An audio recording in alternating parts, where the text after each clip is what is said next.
New Zealand அணி முதல் இன்னிங்ஸில் 219 ரன்கள் குவித்து அசத்தியுள்ளது. ரோஹித் சர்மா தலைமையில் இந்திய அணி 3 T20 போட்டிகளில் விளையாடுகிறது. இன்று முதலாவது T20 போட்டி நடைபெற்று வருகிறது. இந்த போட்டி வெலிங்டனில் உள்ள வெஸ்ட் பார்க் மைதானத்தில் நடைபெறுகிறது. இந்த போட்டியில் டாஸ் வென்ற இந்திய அணியின் கேப்டன் ரோஹித் சர்மா முதலில் பந்து வீச்சை தேர்வு செய்தார். தொடக்க ஆட்டக்காரர்களாக களமிறங்கிய டிம் செரிபெட் மற்றும் முன்ட்ரோ களமிறங்கி இந்திய அணி வீரர்களின் பந்து வீச்சை நார்நாராக கிழித்து தொங்கவிட்டனர். முன்ட்ரோ 34 ரன்களிலும், டிம் செரிபெட் 84 ரன்களிலும், கேன் வில்லியம்சன் 34 ரன்களிலும் ஆட்டமிழந்தார். இதையடுத்து நியூசிலாந்து அணி முதல் இன்னிங்ஸில் 20 ஓவர்களில் 6 விக்கெட் இழப்பிற்கு 219 ரன்கள் குவித்தது.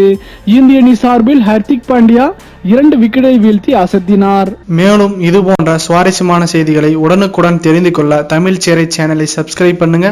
மறக்காம பெல் ஐக்கானை கிளிக் பண்ணுங்க.